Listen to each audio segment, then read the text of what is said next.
அன்புறவுகளுக்கு வணக்கம். தமிழக வெற்றி கழகத்தினுடைய வேட்பாளர் பட்டியல் வெளியாகி இருக்கு. அதாவது தமிழ்நாடு சட்டப்பேரவை தேர்தல் ஏப்ரல் 23 நடக்க போகுது.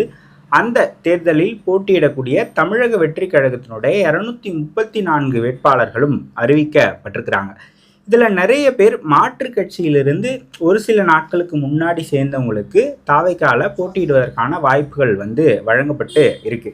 அது யார் யார் அப்படின்றது தான் பார்க்க போகிறோம். அதாவது மாற்றுக் கட்சியிலிருந்து தாவேக்காவிற்கு ஒரு சில நாட்களுக்கு முன்னாடி வந்த பல பேர் இப்போ தாவேக்காவினுடைய வேட்பாளர்களாக போட்டிடுறாங்க. அவங்க யார் அப்படின்றது தான் நம்ம பார்க்க போகிறோம். அதாவது இம்போர்ட்டட் கேண்டிடேட்ஸ் அப்படின்னு நம்ம சொல்லலாம். ஒட்டுமொத்தமாகவே நம்ம பார்த்துடலாம் அப்படின்னு நினைக்கிறேன். ஏற்கனவே இப்போ முதல்ல எடுத்துக்கிட்டிங்க அப்படின்னா திரு கே.ஏ. செங்கோட்டையன் அவர்கள் அதிமுகவில் இருந்தவர். அதிமுகவில் ஈரோடு புறநகர் மாவட்ட செயலாளராக இருந்தவர், அமைப்பு செயலாளராக இருந்தவர். 9 முறை கோபிச்செட்டிப்பாளையம் சட்டமன்ற தொகுதியிலிருந்து போட்டியிட்டு வெற்றி பெற்றவர். அவர் ஒரு 2-3 மாதங்களுக்கு முன்பாக தமிழக வெற்றி கழகத்தில் இணைஞ்சார். அவர் இப்போது மீண்டும் அவர் சட்டமன்ற உறுப்பினராகவே இருந்த கோபிச்செட்டிப்பாளையம் தொகுதியிலிருந்து மீண்டும் போட்டியிடுகிறார். கோபிச்செட்டிப்பாளையம் கே.ஏ. செங்கோட்டையன் அவர்கள் தலைமை ஒருங்கிணைப்பாளர், நிர்வாக குழு. அதுக்கப்புறமாக வில்லிவாக்கம் தொகுதியில் யார் வேட்பாளர் அப்படின்னு பார்த்தீங்கன்னா ஆதவ் அர்ஜுனா அவர்கள் தேர்தல் பிரச்சார மேலாண்மை பொதுச் செயலாளராக அவர் இருக்கிறார். ஆதவ் அர்ஜுனாவும் இம்போர்ட்டட் தான். ஆதவ் அர்ஜுனா இம்போர்ட் ஃபஸ்ட்டு அவர் 2021 தேர்தல் வரைக்கும் திமுகவுக்காக வேலை பார்த்துக்கிட்டு இருந்தார். அதன் பிறகு அவர் விசிகாவில் சேர்ந்தார். விசிகாவில் துணை பொதுச் செயலாளர் ஆக்கப்பட்டார். 2024 ஒரு பொது தொகுதி விசிகா கேட்டுட்டு இருந்தாங்க, இவரை வேட்பாளராக நிறுத்துவதற்கு தான். அதன் பிறகு விசிகாவில் இருந்துக்கிட்டே திமுக மீது கடுமையான விமர்சனங்களை முன்வைத்தார். அதன் பிறகு விசிகாவிலிருந்து இடைநீக்கம் செய்யப்பட்டார். அதன் பிறகு தான் அவர் தமிழக வெற்றி கழகத்தில் வந்தார். அதன் பிறகு அவர் தேர்தல் பிரச்சார மேலாண்மை பொதுச் செயலாளராக ஆக்கப்பட்டார். இப்போ அவர் வில்லிவாக்கம் சட்டமன்ற தொகுதியினுடைய வேட்பாளராக அறிவிக்கப்பட்டிருக்கிறார். அதே போல் திருப்பரங்குன்றத்தில் சிடிஆர் நிர்மல்குமார் அவர்கள் அவர் துணை பொதுச் செயலாளராக இருக்கிறார். ஒரு டஃப் தொகுதி திருப்பரங்குன்றம். இப்போ ஏன்னா அங்கே ராஜன் செல்லப்பா போட்டியிடுகிறார். ஸோ அந்த இடத்துல சிடிஆர் நிர்மல்குமார் அவர்கள் போட்டியிடுகிறார். இவரும் அதிமுகவில் இருந்திருக்கிறாரு, அப்புறம் பாஜகவில் இருந்திருக்கிறாரு. அதன் பிறகு தான் தாவேக்காவுக்கு வந்தவர். அதுக்கப்புறமாக கொளத்தூர் தொகுதி ஸ்டாலின் அவர்களுடைய தொகுதி. அங்கு புரசை விஎஸ் பாபு அவர்கள் போட்டியிடுகிறார். புரசை விஎஸ் பாபு அதிமுகவில் இருந்தவர், அதிமுகவில் மாவட்ட செயலாளராக இருந்தார். அதன் பிறகு இந்த தேர்தலில் அதிமுகவின் சார்பில் போட்டியிடுவதற்கான விருப்ப மனுவையும் அவர் கொடுத்திருந்தார். அதன் பிறகு அவர் மாவட்ட செயலாளராக மாற்றப்பட்டார். அதன் பிறகு தான் அவர் கட்சியிலிருந்து விலகினார். அதுக்கப்புறமாக அவர் தாவேக்கால இணைஞ்சார். புரசை விஎஸ் பாபு கொளத்தூர் தொகுதியில் போட்டியிடுவதற்கான வேட்பாளராக அறிவிக்கப்பட்டிருக்கிறார். அதே போல் திருப்பூர் வடக்கில் சத்யபாமா அவர்கள் வேட்பாளராக அறிவிக்கப்பட்டிருக்கிறார். சத்யபாமா முன்னாள் எம்பி, அதிமுகவில் 2014 to 19 எம்பியாக இருந்தவர். திரு செங்கோட்டையன் அவர்களுடைய தீவிர ஆதரவாளர். செங்கோட்டையன் அவர்கள் கட்சியிலிருந்து விலகிய போது, அதாவது செங்கோட்டையனுடைய கட்சி பதவி நீக்கப்பட்ட போது அதிமுகவில் இவரும் தன்னுடைய கட்சி பதவியை ராஜினாமா பண்ணாங்க. அதன் பிறகு கட்சியிலிருந்து செங்கோட்டையன் நீக்கப்பட்ட போது இவங்களும் நீக்கப்பட்டாங்க. செங்கோட்டையன் தாவேக்கால இணைந்த போது இவங்களும் தாவேக்கால இணைஞ்சாங்க. ஸோ திருப்பூர் வடக்கு சத்யபாமா அவர்கள் வேட்பாளராக அறிவிக்கப்பட்டிருக்கிறார். அதே போல் திருச்சியில் வரக்கூடிய லால்குடி சட்டமன்ற தொகுதி. அங்கு கூப்பா கிருஷ்ணன் அவர்கள் வேட்பாளராக அறிவிக்கப்பட்டிருக்கிறார். கூப்பா கிருஷ்ணன் அவர்களும் அதிமுகவில் இருந்தவர், அதன் பிறகு ஓபிஎஸ் அணியில் இருந்தவர். ஸோ அவரும் அதிமுகவிலிருந்து கொண்டு வரப்பட்ட ஒரு வேட்பாளர் தான். ஸோ அவரும் ஒரு அறிந்த முகம், அதிமுகவிலிருந்து வந்தவர். அவருக்கும் தாவைக்கால போட்டியிடுவதற்கான வாய்ப்புகள் கொடுக்கப்பட்டு இருக்கு. லால்குடி கூப்பா கிருஷ்ணன். அதே போல் ஆயிரம் விளக்கில் ஜேசிடி பிரபாகர் அவர்கள் வேட்பாளராக அறிவிக்கப்பட்டிருக்கிறார். ஜேசிடி பிரபாகரும் அதிமுகவின் சார்பில் வில்லிவாக்கத்தில் சட்டமன்ற உறுப்பினராக இருந்தவர். அதன் பிறகு ஓபிஎஸ் அணியில் இருந்தார். அதுக்கப்புறமா தாவைக்காவுக்கு வந்தவர். இப்போ ஆயிரம் விளக்கு தொகுதியினுடைய வேட்பாளராக அறிவிக்கப்பட்டிருக்கிறார் ஜேசிடி பிரபாகர். ஒரு 4 நாட்களுக்கு முன்னால் 4 நாளைக்கு முன்னாடி காங்கிரசினுடைய பொதுச் செயலாளர் செல்வம் அப்படின்றவர் கட்சியிலிருந்து நீக்கப்பட்டார். அதன் பிறகு அவர் தாவேக்கால இணைந்தார். இப்போ அவர் வேட்பாளராக அறிவிக்கப்பட்டிருக்கிறார். சேப்பாக்கம் சட்டமன்ற தொகுதியினுடைய வேட்பாளராக முன்னாள் காங்கிரஸ் பொதுச் செயலாளர் தற்போது தாவேக்காவினுடைய நிர்வாகி டி செல்வம் அவர்கள் வேட்பாளராக அறிவிக்கப்பட்டிருக்கிறார்.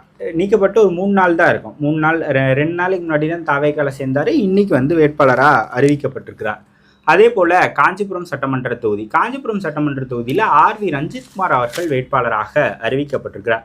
ரஞ்சித்குமார் வந்து முதல்ல 2017 வந்து ஓபிஎஸ் இபிஎஸ் சண்டை போது அப்போ வந்து ஓபிஎஸ் அணியில் இருந்தார். அதன் பிறகு அம்மா மக்கள் முன்னேற்ற கழகத்துக்கு அவர் வந்து போனார். அணிகள் இணைஞ்ச பிறகு அவர் வந்து அமமுகவுக்கு போனார். அப்போ தேர்தலில் போட்டிட்டார். கடந்த தேர்தலில் அமமுகவின் சார்பில் போட்டிட்டார். அதன் பிறகு ஓபிஎஸ் திரும்பவும் கட்சியிலிருந்து நீக்கப்பட்ட போது ஓபிஎஸோடு இருந்தார். காஞ்சிபுரத்தினுடைய மாவட்ட செயலாளராக இருந்தார்.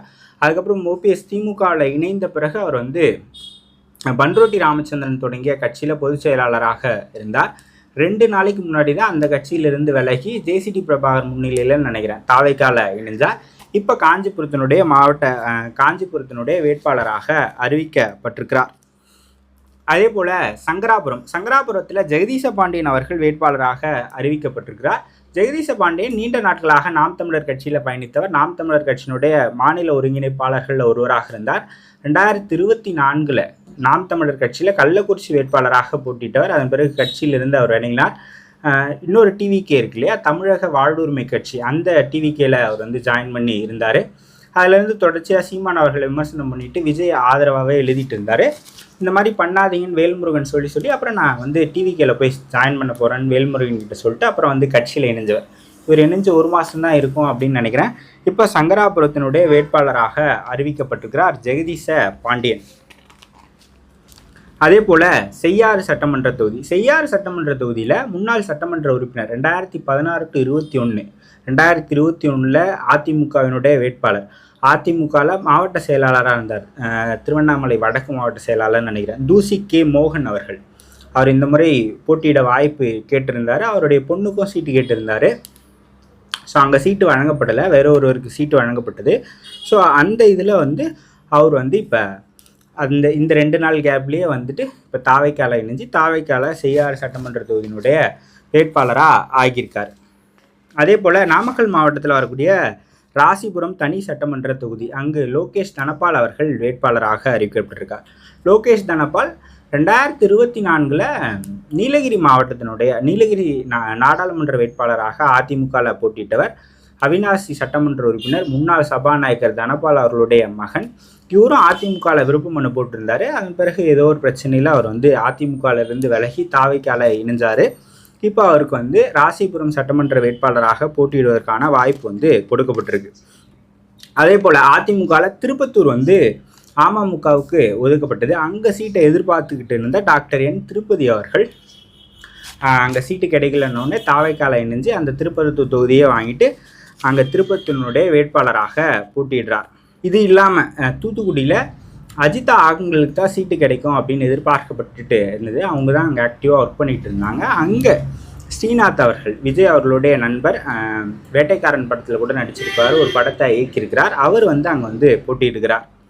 அதே போல் மதுரை மத்திய தொகுதியில் விஎன்என் முஸ்தபா அவர்கள் போட்டியிடுகிறார். அவர் ஒரு இயக்கத்தை வச்சுட்டு இருந்தார். இப்போ தாவைக்கால இணைஞ்சு அந்த மதுரை மத்திய தொகுதியினுடைய வேட்பாளராக அவர் வந்து போட்டியிடுகிறார். இந்த வேட்பாளர்கள் அறிவிக்கப்பட்ட பிறகு நான் இப்போ தேடினதில் கண்டுபிடிச்சது இவ்வளோ. இன்னும் யாராவது மிஸ் பண்ணியிருக்குன்னா அப்படின்னு தெரியல. ஏன்னா நிறைய புதுமுகங்களாக இருக்கிறாங்க.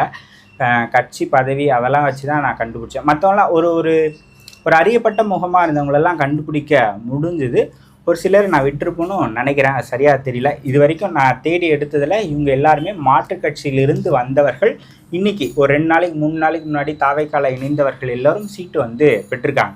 இதில் அதிமுகலேருந்து வந்தவங்க தான் பெரும்பாலானவர்களாக இருக்கிறாங்க. ஏன்னா அதிமுகவில் தான் 2 நாள் 3 நாளைக்கு முன்னாடியே வந்து வேட்பாளர் பட்டியல் வெளியாயிடுச்சு.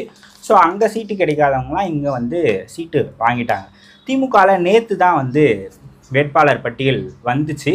அதுக்குள்ளேயே இன்றைக்கி வெளியான வேட்பாளர் பட்டியல்னால் நேற்றே வந்து அவங்க இறுதி செஞ்சுருப்பாங்க. ஸோ அதனால் திமுகவில் சீட்டு கிடைக்காதவங்க யாரும் இதில் வரல.